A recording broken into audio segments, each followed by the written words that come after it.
Nederlandse aardoliemaatschappij stuitte bij een diepboring in Drenthe op aardgas in de omgeving van Coevorden. Onder de druk van het gas komt voorlopig nog veel zogenaamde spoeling omhoog, die eerst geheel moet worden afgevoerd voordat het gas kan worden onderzocht op zijn hoedanigheden. Tot zolang laat men dat dan ook ongebruikt ontsnappen en om het meteen onschadelijk te maken wordt het boven de uitlaatpijpen verbrand.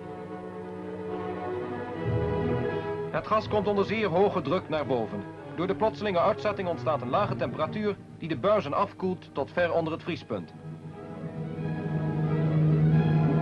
Indien kwaliteit en hoeveelheid van het gas bij Coevorden aan de verwachtingen beantwoorden, dan kan deze toevallige ontdekking voor Nederland van betekenis worden.